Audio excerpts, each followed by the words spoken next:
Devrais-je vraiment travailler comme serveuse toute ma vie? C'est assez déjà. Mélissa se plainte et a jeté avec irritation les assiettes du plateau dans l'évier, qui tintèrent plaintivement. Non, je n'en peux plus. Oh, allez, pourquoi tu t'énerves encore? Alana a demandé, essayant de calmer son amie. Tout le monde ne peut pas être riche. Certaines personnes mènent une vie simple, et il n'y a rien de mal à cela. Je ne suis pas née pour servir toute ma vie, a persisté Mélissa. C'est décidé. Je quitte cet endroit. Et que dira ton mari? Elle a demandé. Penses-tu qu'il acceptera ta décision? Je m'en fiche.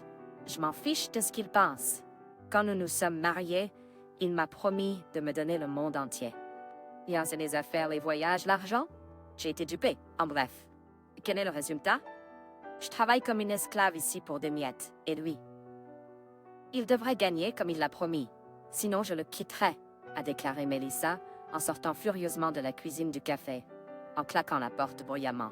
Le soir, à peine en attendant que son mari rentre du travail, Mélissa s'est précipitée sur lui depuis l'entrée. Je n'en peux plus. J'ai démissionné de mon poste de serveuse aujourd'hui, a-t-elle dit en le regardant droit dans les yeux. Et je ne reviendrai pas. Tu as compris? Mélissa a posé ses mains sur ses hanches et s'est mise dans une posture défiante, montrant clairement que sa décision n'était pas discutable. Gabriel était épuisé après le travail, mais en voyant sa femme, il savait que le dîner n'allait pas arriver de sitôt et qu'il allait encore avoir une dispute. Mais il avait depuis longtemps prévu son entreprise, voyant que sa femme était mécontente de leur vie. Il voulait juste peaufiner les détails un peu plus, mais apparemment il n'avait plus le temps. Pour éviter de contrarier davantage sa femme en colère, il s'est dépêché de la calmer. « Assieds-toi, Mélissa, a dit Gabriel en prenant sa main douce et en la conduisant dans la cuisine. Tu as en fait un plan. Je pensais juste y réfléchir un peu plus, mais peut-être est-il temps de commencer. Quel plan? Mélissa a grogné mécontente. J'ai eu une idée d'entreprise. J'ai envie d'ouvrir un café où nous ferons des douceurs turques depuis longtemps. Tu te souviens comment tu as aimé le baklava ou le rahalokum lors de notre lune de miel en Turquie?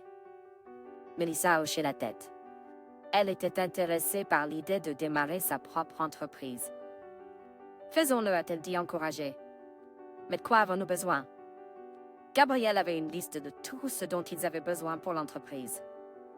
Il avait calculé tout ce dont ils avaient besoin pour démarrer en détail. Il a pris un prêt, et le montant était important, donc ils ont dû être leur voiture en garantie. Mais le couple était confiant dans le succès de leur entreprise. Après 5 ans ensemble, ils avaient accompli quelque chose de valable. Nous ouvrons demain, a dit Mélissa ravie. J'espère que ça se passera bien. Ils ont ouvert avec beaucoup de fanfare et ont acheté beaucoup de produits. Au début, ils ont décidé de gérer eux-mêmes le comptoir pour économiser sur les salaires du personnel. Au début, les choses semblaient bien se passer. Les gens sont venus dans le nouvel endroit jusqu'à ce qu'un café ouvre à côté, où ils vendaient également des douceurs turques. C'était une partie d'une grande chaîne et leur prix était presque la moitié de ce que Mélissa et Gabriel facturaient. Le couple a essayé de s'accrocher en faisant diverses promotions et en trouvant toutes les astuces pour maintenir l'entreprise en vie. Mais leurs concurrents les ont simplement détruits avec leur prix plus bas. Et une nuit, le câblage a court-circuité, provoquant un incendie dans l'espace qu'ils louaient. Tout leur équipement a été endommagé de manière irréparable. Mélissa et Gabriel n'avaient pas l'argent pour réparer ou restaurer. L'entreprise a été forcée de fermer et ils se sont retrouvés avec un prêt impayé. Mélissa a pris un emploi de secrétaire et Gabriel a travaillé 2 quarts de travail comme chauffeur de taxi pour joindre les deux bouts. Un jour, Mélissa s'est plainte à Alana. Comment ai-je pu croire cet idiot? Où étaient mes yeux quand je l'ai épousé? Allez, Melissa. Gabriel est un bon gars? Travailleur, décent et pas stupide. Vous avez échoué, ça arrive. D'une certaine manière, c'est aussi votre faute. La mienne? Mélissa a été surprise. Je suis juste une femme. Qu'est-ce qu'on attend de moi? Je suis fatiguée de vivre avec cet homme inutile. Sa grande sœur est décédée il y a 1 semaine. Elle avait le cancer. Et tu sais quoi? Il a amené sa petite fille, Tara, chez nous, en disant qu'elle vivra maintenant avec nous. C'est insensé. Tu ne comprends pas de quoi je parle, Alana? Melissa regarda son amie avec indignation. Je t'entends. Ne crie pas, Alana fronça les sourcils. Mais que suggères-tu? Mettre sa nièce dans un orphelinat? Pauvre Gabriel. Je suis désolée pour lui. Tu es désolée pour lui? Et moi alors? Nous avons déjà des prêts, s'exclama Melissa, ignorant les paroles de son amie. De toute façon, le patron a des vues sur moi. Il m'a invité à un voyage d'affaires. Je vais commencer une liaison avec lui. Voyons comment ça se passe. Je dois faire quelque chose. Sinon, mon gentil mari fera encore quelque chose de stupide. Alana ne savait pas quoi dire. Melissa l'étonna par son insouciance. Mais c'était son affaire. Alana haussa simplement les épaules. Alors Melissa a commencé une liaison avec son patron, comme elle l'avait prévu. L'homme avait presque 30 ans de plus qu'elle, un vieux grincheux avec un ventre proéminent et un nez rouge et charnu. Mais cela n'a pas dérangé Melissa du tout. Le plus important pour la femme était qu'il lui ait promis d'acheter une nouvelle voiture et lui ait demandé de déménager avec lui dans la capitale alors que son entreprise se développait. Mais Melissa ne pouvait pas décider de quitter Gabriel si rapidement. Après tout, il la traitait bien, lui donnait de la liberté, faisait de son mieux, travaillait autant qu'il le pouvait et s'occupait de sa nièce Tara, que Melissa ignorait complètement. Néanmoins, à peu de réflexion, elle a finalement décidé de rompre. Melissa ne voulait pas d'explication avec son mari. Elle n'était pas à l'aise qu'il la supplie de rester, alors elle a simplement emballé ses affaires pendant qu'il n'était pas à la maison et est partie, bloquant son téléphone et laissant une note. Ne me cherche pas.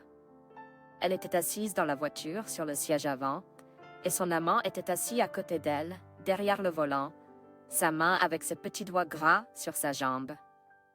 Melissa s'est appuyée sur le siège, a tendu la main par la fenêtre et a souri largement. Enfin, que plaignit de sa vie en mai. La femme n'avait pas l'intention de vivre avec le vieux et méchant homme riche pour toujours.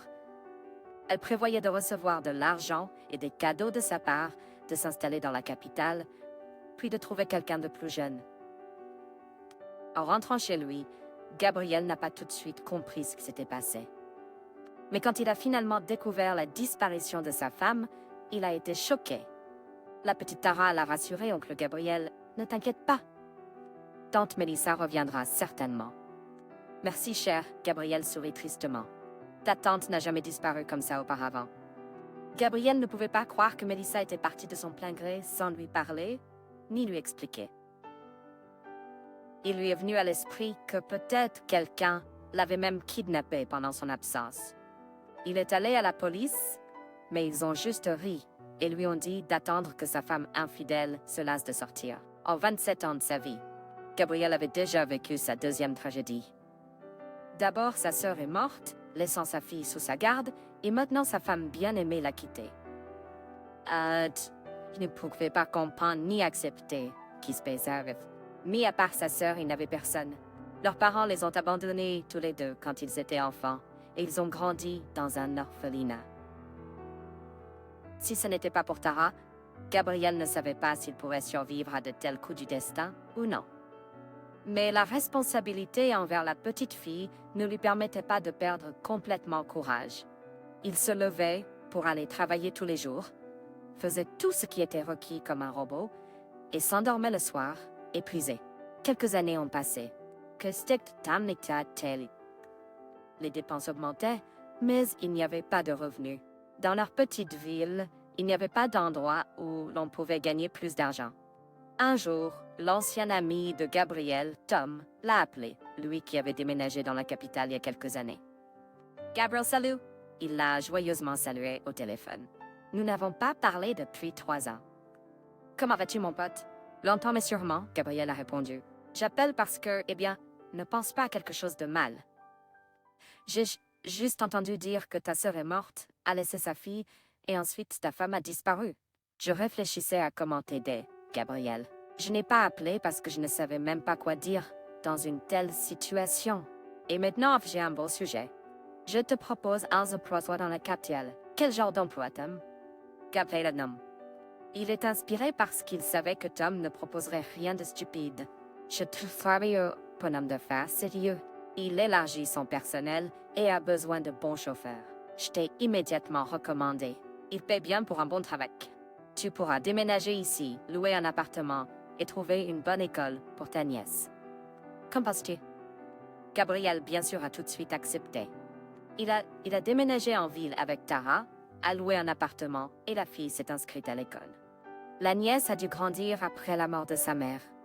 La fille a vu que son oncle avait des difficultés et elle a fait de son mieux pour être utile. Ainsi, à l'âge de 7 ans, elle pouvait déjà leur faire le petit déjeuner ou même repasser la chemise de son oncle pour le travail. Tara, tu es ma petite fille en or, a dit Gabriel en mâchant le sandwich préparé par sa nièce. Tu as même fait ton sac à dos toi-même. Tu t'es habillée, as fait tes devoirs et même préparé le petit déjeuner. Bien joué, ma chère, a-t-il ri. Gabriel aimait son travail. Son patron Bell était tripot. C'était un homme d'affaires sérieux.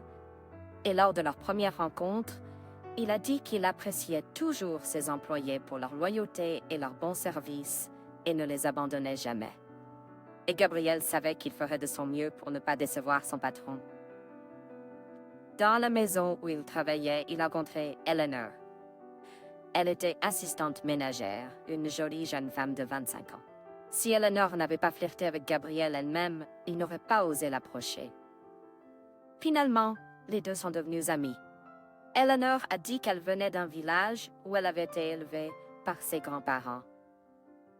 Ils étaient maintenant âgés et elle a décidé de déménager en ville pour trouver du travail, pour subvenir à ses besoins et les aider. Gabriel aimait Eleanor. La fille était simple, ouverte et gentille. Il y a peu de gens comme elle maintenant. Il lui a raconté son histoire sur comment il en est arrivé à élever sa nièce seule.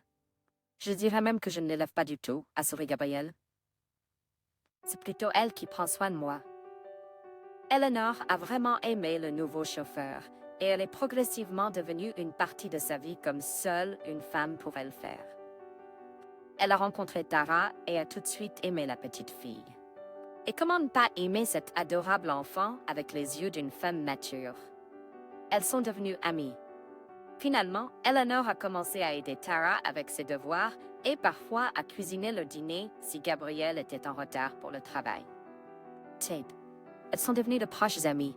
Finalement, Eleanor a commencé à aider Tara avec ses devoirs et parfois à cuisiner le dîner si Gabriel était en retard du travail, ce qui arrivait souvent.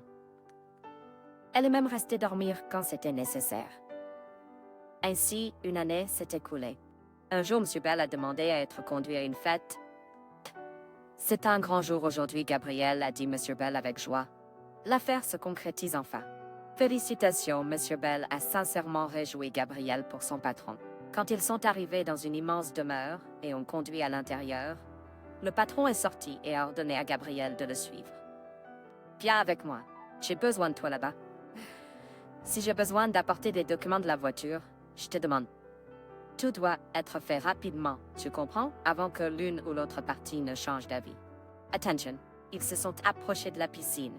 Le patron a laissé Gabriel debout à l'écart et en attente, et il est allé sur le patio voisin où se trouvaient des personnes importantes. Gabriel regardait les filles jouer dans l'eau et n'en croyait pas ses yeux. Melissa nageait parmi les autres filles, sans maillot de bain, et riait fort aux blagues des 3 hommes qui l'entouraient. « Melissa, dit Gabriel en s'approchant du bord de la piscine. Comment es-tu ici? » Il n'a pas pu en dire plus. Gabriel était sous le choc. Il pouvait à peine réaliser où il se trouvait. Melissa a rapidement sauté hors de la piscine, et pendant que personne ne faisait attention, elle a attrapé sa main et l'a emmené loin. Gabriel salut. Il était clair que Melissa était aussi sous le choc. « Elle n'est pas prête à rencontrer son mari ici. Calme-toi, tout va bien, dit-il d'une voix rauque. Sa voix disparaît d'excitation. Tu es parti sans même t'expliquer, et maintenant tu es ici, nu avec des hommes. Comment es-tu arrivé ici? » Gabriel a couvert son visage de ses mains. Il n'arrivait pas à se remettre du choc. Melissa a regardé en arrière, s'est assurée que personne ne faisait attention à eux et a brièvement expliqué. Gabriel, écoute, je ne pouvais pas te laisser comme ça, tu sais. Nous sommes ensemble depuis 5 ans. Puis j'ai rencontré ce vieux riche. Il est tombé amoureux de moi et allait déménager ici. Je pensais qu'il m'aiderait à m'installer, puis je le quitterais. Mais ce scélérat m'a largué pour une fille encore plus jeune. Je n'avais littéralement rien pour vivre. Je ne pouvais pas revenir vers toi, ma jolie. Melissa a serré sa main et l'a regardée avec supplication. Je pensais que tu me larguerais après ma fuite. En bref, je suis entrée dans les services d'escorte. Il paie bien ici, mais je veux pas vivre comme ça. Maintenant que tu sais, je suis vraiment désolée. S'il te plaît, pardonne-moi et comprends-moi, je t'en prie. Gabriel a regardé sa femme, qu'il avait autrefois profondément aimée, et pour qui il était prêt à tout faire. 10 mois farcillés, maintenant, il faisait face à une étrangère. Melissa était lourdement maquillée, avec des lèvres gonflées de façon artificielle et du eyeliner noir estompé à cause de sa baignade dans la piscine. Elle avait l'air d'une femme promiscueuse. À quoi ressemble-t-elle? Gabriel même. Elle est comme... Finalement, il parla sans la regarder, car c'est dégoûtant de la voir ainsi bas. Va retrouver tes amis riches rapidement. Il te manque ou tu ne recevras pas ton salaire. Il poussa Bessa vers la piscine en bottines. Oh, Gabriel, pourquoi es-tu si rude? Tu es toujours mon mari, dit Melissa. Tu n'es plus un mari pour moi, dit Gabriel à travers ses dents serrées. Maintenant, il ne voulait pas que quelqu'un à la villa voie qu'ils étaient liés. Tu es parti sans dire au revoir. Tu n'es rien pour moi maintenant. Juste un malentendu qui est arrivé dans ma vie. Éloigne-toi de moi avant que je te jette dans la piscine. Gabriel souffla bruyamment, redressa sa veste froissée à cause de Melissa qui avait attrapé les revers, et marcha lentement, comme s'il longeait la piscine. Melissa resta figée, regardant son mari pire. Elle savait qu'il ne lui pardonnerait pas, mais sa fierté blessée ne voulait pas admettre sa défaite. La femme était habituée à ce que Gabriel soit toujours désolé et coupable dans leur union. Melissa courut, trébuchant sur ses talons et manquant de tomber, s'accrochant à son dos. « Pardonne-moi » cria-t-elle. Maintenant, tout le monde remarqua cette dispute. Il était clair qu'il se passait quelque chose entre eux. « Tout va bien » demanda M. Bell à Gabriel. Il comprit sans mots que cette fille était probablement l'ex de son chauffeur et vit qu'il était gêné par la situation. « Hé, madame, vous permettez quoi » demanda le patron à Melissa, puis se tourna vers son associé et ajouta « Peut-être devriez-vous la renvoyer d'où vous l'avez trouvée. » Ça m'ennuie que des femmes ivres harcèlent mon chauffeur. « Oh, Annie !» L'associé se secoua et fit signe à la calme Melissa de venir vers lui avec son doigt. « Viens ici, ma star. » Melissa n'avait pas le choix que d'obéir. « Avez-vous besoin de quelque chose de la part du chauffeur de mon invité? »« T'es-vous neutre à faire ?» Le propriétaire de la demeure demanda à Melissa. « Oh, je suis désolée » bafouilla la femme, tandis que ses amis se tordaient discrètement les doigts sur la tempe. Personne ne voulait perdre une soirée avec de tels clients riches. Je viens juste de me confondre. Je pensais que c'était mon frère disparu. Je comprends. Eh bien, va prendre un sauna. Ils viendront bientôt vers toi. Le propriétaire du manoir dit avec condescendance, en tapant sur les fesses de Melissa. En entrant dans la maison, elle regarda implorante Gabriel, mais il resta calme. Il ne se souciait plus de son ex-femme. Elle a obtenu ce qu'elle voulait. Elle l'a laissé avec un enfant, en lui laissant toutes les dettes sur les épaules. Elle l'accusait souvent de ne pas pouvoir la soutenir correctement. « J'espère que tu as assez d'argent et de divertissement maintenant, » murmura Gabriel en se tournant vers le jardin. Il ne voulait plus penser à cette femme déchue. Elle est morte pour lui il y a 3 ans. Après cet incident, Gabriel s'est enfin permis de vivre. Apparemment, au fond de lui, il avait cru que sa femme reviendrait vers lui et qu'ils seraient heureux ensemble. Quand Gabriel réalisa qu'il avait été cruellement trompé et manipulé, c'était comme si un poids avait été levé de ses épaules. Il regarda Eleanor sous un nouveau jour. « Elle est si belle » pensa Gabriel en regardant la jeune fille, « et elle a fait tellement pour moi et Tara. » Le jeune couple a commencé à sortir ensemble. Eleanor a finalement attiré son attention en tant que femme, pas seulement en tant qu'amie. 6 mois plus tard, ils se sont mariés. Quelques années plus tard, Eleanor a suggéré à Gabriel de déménager à la campagne et de construire une ferme avec des produits naturels. Ils ont économisé de l'argent pendant plusieurs années en travaillant pour M. Bell. Le village était à seulement 100 km de la ville. Il pouvait donc rapidement fournir des produits de la ferme à la capitale. M. Bell a soutenu l'idée et les a aidés à trouver des clients pour leurs produits. Tu te souviens quand je t'ai dit que j'apprécie toujours le bon travail? Demanda-t-elle à Gabriel.